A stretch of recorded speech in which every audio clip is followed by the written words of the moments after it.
the microphone. The microphone. I don't know what accent that is, but it's there.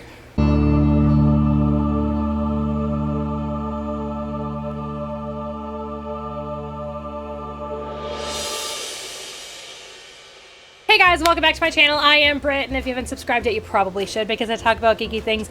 And today I am bringing back a series that I haven't done in an actually long time, unlike my rant out of love last week. I actually haven't done an episode of this in a really long time. That is an episode of nostalgia. So recently I purchased a television show on Amazon that I like on Amazon Video, so it's not like I have the DVDs or anything of it, but a television show that I loved on Nickelodeon, and I still love it to this day. It only lasted for 2 seasons. There's only 24 episodes, and I'm surprised because I actually looked at my channel before and I figured that this was something that I would have talked about because this was a huge part of my life for a very long time. And I'm surprised I never talked about it. But that, my friends, is Animorphs. So Animorphs is a great series. It's not just a television show. It actually started out as a book series. And that is mostly what I'm going to talk about today. I'm going to talk about the television show a little bit. But for the most part, I'm going to talk about the book series because it was the first time that I ever got excited about reading. At the time when the books were coming out, I was an undiagnosed dyslexic, so I didn't enjoy reading, and nobody understood why I didn't enjoy reading. Nobody understood why I couldn't comprehend reading. Nobody could understand anything about my reading. Me getting excited about reading was a big deal to pretty much everybody in my life. It was seriously the first time I ever got excited about reading. And there were times where I would finish one of these books in one sitting because I was just so into the story. So my mom actually was the one who discovered this book series, and she bought the first couple of books for me, and then she actually read the first book to make sure that it was appropriate because obviously it's about war. It might be actually where my love for war anime came from. Just because I really got enthralled with this particular story. And so, yeah, I don't know. Maybe that's where my love for war genre came from. I don't know. It's a strange love, but it's there. But she also knew that I loved series about teenagers with attitude. Recruit a team of teenagers with attitudes. But yeah, so she got me the first couple volumes, and I was really into the idea of the story because I love animals. I've always loved animals. I loved teenagers with attitude. Recruit a team of teenagers with attitudes. Fighting aliens. So anyway, I was very excited about the series, so I started collecting each and every book. And I had never understood what a long form series was before, so I didn't realize that this series was going to be as long as it was. It's in total 54 books in the original story, in the actual story, and then there's the Andalite Chronicles, the Hork-Bajir Chronicles, the Visser book. What else is there? There's the Alternamorphs. There's a lot involved in that particular series. There's a lot of books. So my intention was actually just to collect all of them and then read them. Had I done that, I think I would have been 16 when I finally read the books. This book series lasted a long time. It first came out when I was 10. I first started reading it when I was about 11 or 12, and I fell in love with this series. It is such a good series. So if you guys are unfamiliar with what Animorphs is about, it is about a group of teenagers. There is Jake, his cousin Rachel, her best friend Cassie, Jake's best friend Marco, and then this kind of outsider who becomes part of the friend group named Tobias. My favorite character. They end up running across this alien called an Andalite, and he gives them the power to morph into animals upon telling them that there is this big war between these two species, between Andalites and Yeerks. And what Yeerks are little tiny slugs that crawl into your ear and control your mind, and Earth has been secretly attacked by these Yeerks, and it's up to them, up to these teenagers to save the world. Because Elfangor can't help them because he dies in the first, couple chapters. Doesn't help them along the way. They end up getting help from another Andalite named Ax, or Aximili Escarothis, so literally the only Andalite name I have ever memorized. I still don't remember all of Elfangor's name. I just remember Elfangor. Just the first part of his name, what they always call him. But yeah, so Aximili Escarothis, it does help that I just rewatched the television show, so there's that. There are some rules involved. You can't stay in a morph for more than 2 hours, otherwise you get stuck in the morph, and I won't spoil who, but one of them gets stuck into a morph, so if you have not read the books or seen the television show, not going to spoil it, but one of those people gets stuck very quickly. But yeah, so it's a great show. So I figured I would share with you guys some of my stories that I have about Animorphs and reading them with my best friend Nikki, who isn't here. She was on my channel. We talked about anime. But yeah, I don't remember if I got her into Animorphs or if she got into Animorphs and I got into Animorphs at the same time. I don't remember how that all happened, how that all went down. But either way, we both got into Animorphs. And that's actually the first story I wanted to tell you, and I need to grab one of the books. This is actually one of my favorite stories as well, so that helps. But I remember buying this one. This is volume 33, or book 33. This is actually when the television show was airing, because it says watch Animorphs on TV. But I remember going to school and telling Nikki that she needed to cut her hair because her favorite character cut her hair. I remember like telling her it's like shoulder length hair, and so she's like, oh yes, I guess I gotta go and cut my hair now because, you know, I have to be like Rachel. But yeah, so this is a Rachel book. All the books were done towards the end. This kind of went awry a little bit, but for the most part, the books were very specific on who was telling the story because it's written in first person by each character. So the character that's on the cover is the character that's telling the story. So this one is a Rachel book. It is narrated by Rachel, and it goes Jake, then Rachel, then Tobias, then Cassie, then Marco, and then it goes back to Jake. So then it goes Jake, Rachel, Axe, Cassie, Marco. And so Jake gets 1s and 6s. Rachel gets 2s and 7s. Tobias gets 3. Cassie gets 4 and 9s. And then Marco gets multiples of 5, so 5s and 10s.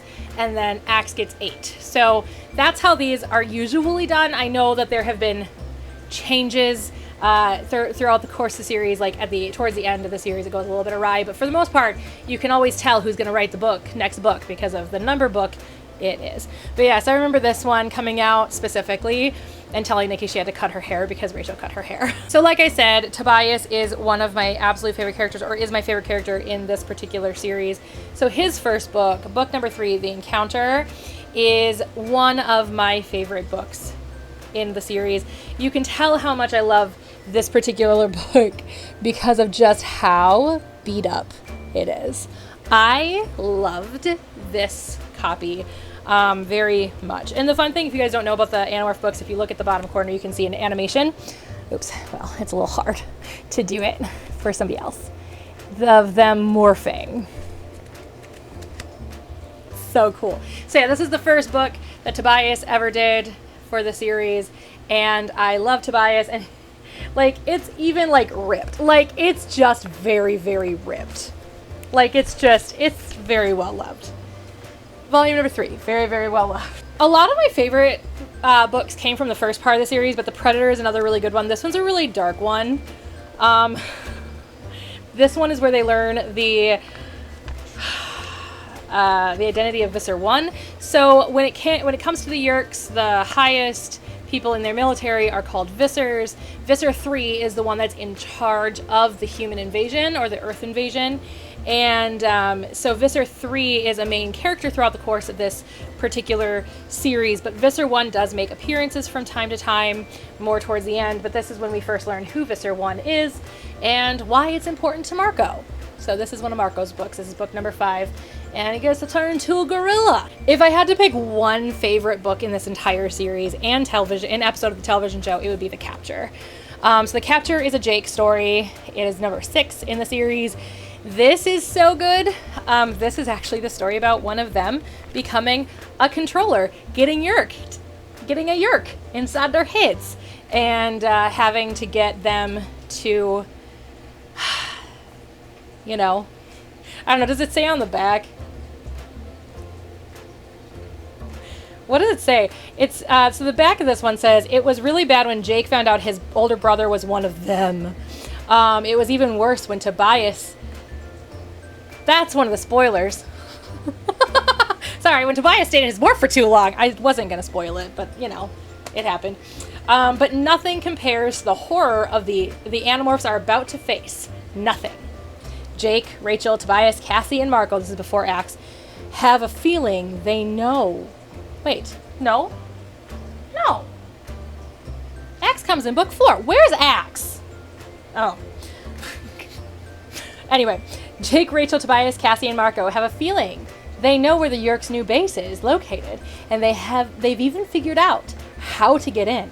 How many people will really notice a few flies on the wall? But they never figured that they might get caught, or that Jake could fall into the Yeerk pool, that Jake could become a human controller. A Yeerk. The enemy. I love this book. This is my favorite story. I love when the good guys become the bad guys. It's one of my favorite, like, saving the world tropes. It's one of my favorites. And I don't care if I'm 32 years old, almost 33 at this point. I will always love that trope. I will never not love that trope. And this will still be one of my favorite stories of all time ever told. So, it's fine. Then there's The Stranger. This is book number 7. This one is fun because this one is another one of my favorite kind of tropes. It's like the what could be, the like showing you a possible future and then having to make a decision, and that's what this is all about. The kids are given the choice to stop this fight and go off with some family members that they could have be saved, and the Yeerks would never get to them, and they could just live out the rest of their lives happy and healthy and Yeerk free, and they would never have to fight this war ever again, or they could continue fighting. And they're given a future that may or may not be what they want if they were to stay and fight. But yeah, so it's told by Rachel. This is what Rachel looked like before she cut her hair. So that's what Nikki's hair looked like, except for Nikki's was more red than that. She's a strawberry blonde. Anyway, so I love The Stranger. It's a good book, and it's really helpful because it's so weird because this series, it's meant for like middle grade-ish, because I mean, like, look at that. It's definitely meant for like middle grade, but at the same time, it really makes kids think, and makes them kind of, I mean, for crying out, I mean, the series did grow up with the fans, so these are a little bit more immature than, say, like the later books, but which we'll get to. But at the same time, like, it is definitely one of those things that makes you, even as an adult, look at it and go like, oh man, what choice would I make? And the whole series, in my opinion, looks to be like an allegory of sending children to war at all. And so, like, the dangers of sending children to war, what happens to them after the war, all that stuff, because there is some aftermath part of the story, and I love it. This is such a good series. And then there's the reaction. This one is also narrated by Rachel, though the television show changed this to Cassie. But yeah, Rachel's got some pretty strange Rachel's got some pretty strange stuff happening. She can't control her morphing.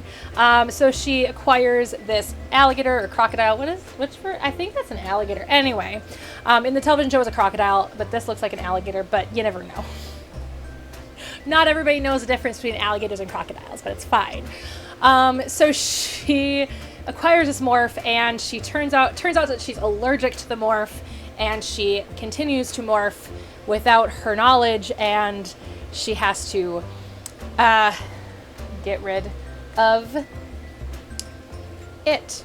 So that's what this book is about. It's really cool. I like it. The next one I want to talk about is actually a trilogy. These are really dusty. I found them in storage not too long ago. And that is what I call the David trilogy. So David ends up getting the power to morph, and he becomes trouble. So these 3 books are about them dealing with David and trying to get rid of him and trying to, like, deal with it. So these little things up here kind of give you an idea of what the stories are. So this first one in the David trilogy is Get Ready, there's a brand new Animorph. Then there's this one, the newest Animorph has a secret and it's not good. And then the last one is A Mistake Has Been Made. His name is David. So, so there's David trilogy. It's a good, I loved this. This is again getting a little bit later, so 20, 21, 22. So we're getting a little bit further along. I think I was like in 8th grade when these ones were coming out. I had to be because you could watch it on television. This one was a really deep, self-reflective one. This one's 19. This one is called The Departure. It's a Cassie book. So Cassie is kind of feeling fed up. She's kind of done. She doesn't like this war anymore. She's not exactly the war type. And so she decides she's kind of done. But she ends up befriending a human controller and the Yeerk, basically, because the human doesn't have any say in any of this. So she befriends a Yeerk, and it is kind of interesting because it kind of gives you a better idea, because it's first person, you really can't like follow Visser 3. You really can't get into Visser 3's head. You can't get into Tom's Yeerk's head. You can't get into Principal Chapman's Yeerk's brain, because it's told in the perspective of these kids. It's one of the reasons I don't necessarily like first person, because you don't get all the different perspectives. But this actually helps you get kind of the Yeerk perspective, and that not all Yeerks are bad, just like not all anybody is bad. There are definitely bad eggs within a community, within a genre of human, but not all people are bad in that group. And this kind of helps showcase that a lot. And there's a big significance to the fact that she morphs into a butterfly, a major significance. But I'm not going to give that away because that is a very important part of this story. Just a very interesting learning curve for Cassie, and just a really cool story in general. Like, this is one of my favorite books in the entire series. It's such a good book. So then there's this one. This is the oldest book that I have that I'm going to talk about, but that is The Return. So as you can see, Rachel is morphing into like a monster. This is actually the only one that I read like in one day, and let's just read this up here and you guys kind of get an idea why I love this one so much. The 6th Animorph is back, and he's not happy. So this one is David comes back. So the back here says, David, the 6th Animorph, is back. When the Animorphs and Axe decided to give another human being the power to morph, it was one of their biggest mistakes. David tried to destroy all of them, almost succeeded. Rachel and the others thought they'd seen the last of him. I'm not going to spoil the end of the David trilogy, but they were wrong. Rachel knows what a threat David is. He's cunning and dangerous, and worst of all, he knows their secret. Now he's captured Rachel as part of his plan to take over everything. David wants power, money, but more than anything, he wants revenge. I love the David story so much. Okay, anyway, yeah, so The Return. I love this book a lot. Like I said, Rachel gets to morph into a crazy looking monster. I mean, it looks like her, but still. Anyway. But yeah, so this is number 48. So as you can see, they do kind of go off. They kind of go off the numbering system at some point towards the end of the series. But yeah, so this is book 48, which should theoretically be an X book, but it's a Rachel book instead. The last book I'm going to talk about I actually don't own, and that is the last book in the series. Animorphs ends so beautifully. The whole ending of Animorphs is ridiculously poetic with the end of this war. It takes takes 3 years. The book actually takes like 3 years time. But it's very poetic, the end of the war, and then the aftermath. They jump forward a bunch of years and kind of lets you know what each and every main character is now doing now that the war is over. And it really gives you an idea of what it really is like for soldiers, because there are soldiers that stay family. There are soldiers that want literally nothing to do with the other people in the group that they were with. There are soldiers that don't always make it. There are soldiers that become famous. And so that's kind of how Animorphs ends. It just goes into each of their lives and kind of gives you an idea of different aspects of who they are as people after the Yeerk rule, the Yeerk invasion is over. And yeah, it's such a poetic ending, and it's so incredible, and it still makes me cry. Like, just the thought of all of that happened. It's just devastating, but beautiful and happy and amazing and wonderful. Like, it's so many emotions in one, and it's just beautiful, and I love it. That is kind of the overview of the story. It kind of gives you an idea of the books that I liked from the series, and you can kind of tell, even from an older kid to a young teenager, I was already into the super deep, dark storylines as this is. And like I said, there was a television show for a short time, for 2 seasons. It was aired on Nickelodeon. They aged up the kids a little bit. I think they never actually specify how old they are, ever. I think in the books it is finally made canon that they were like 13 when they started. But in the show, they're definitely in high school, because you can see the name of their school every once in a while, which was also kind of frustrating for me, because part of the whole thing, like, each book basically starts the same. I'll grab one of the oldest ones just to kind of give you an idea, because I don't remember if all of them start this way, because they don't have to start this way every time, but this is Tobias' first book. So it says, "My name is Tobias, a freak of nature, one of a kind. I won't tell you my last name. I can't tell you my last name, or the name of the city where I live. I want to tell you everything, but I can't give any clues to my true identity, or the identity of others, or the identity of the others. Everything I will tell you is true. I know it's going to seem unbelievable, but believe it anyway." So that's how each book kind of starts, or at least like their first book starts that way, where they say, we can't tell you who we are or our last names.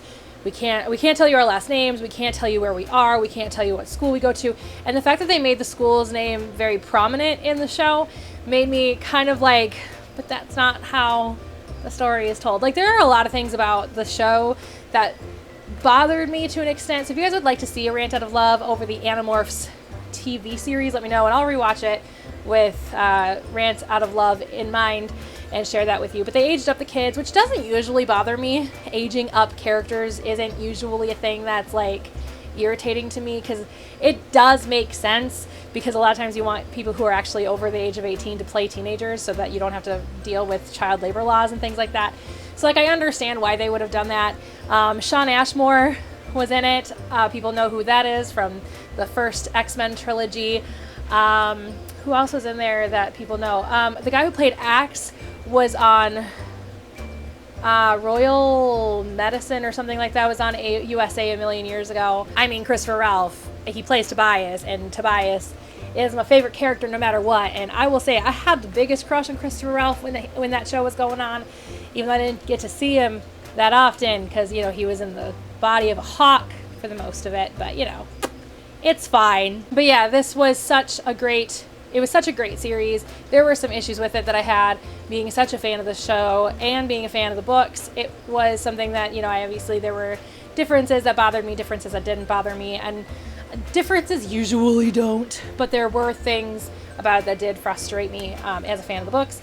But yeah, so I do love Animorphs, and it's one of my favorite things. And I know that there's possibly going to be a movie coming out. We don't know much about it. We know that Sony owns the rights, though Universal, there have been rumors that Universal now owns the rights, but I believe Sony still owns the rights. I'm hoping that there's a movie. Actually, what I'm really hoping for is a new Netflix series. I think Netflix would be a perfect home for Animorphs, mostly just because they can do kind of whatever they want, and they can go into that deep, dark, gritty thing that Animorphs becomes towards the end. And it wouldn't take a lot. I mean, you could make a couple of episodes, like maybe 3 episodes out of each book, and have a decent standing story and tell the whole story and have it be great. So Scholastic, or anybody who's in charge of Animorphs, if you're looking for a showrunner, because, you know, Hasbro may not hire me as a Power Ranger showrunner, so I will showrun Animorphs for you. I just want to be a showrunner of apparently teenagers with attitude stories, but hey, it's fine. Anyway, that's all I've got for you guys today. If you guys like this video, give it a thumbs up. If you guys have not subscribed, do that with the button down below this video, and I will see you guys all next time. Like I said, if you guys want to see a rant out of love out of Animorphs, the television show, let me know in the comments below, and I will do that going forward, and we'll see you guys all next week.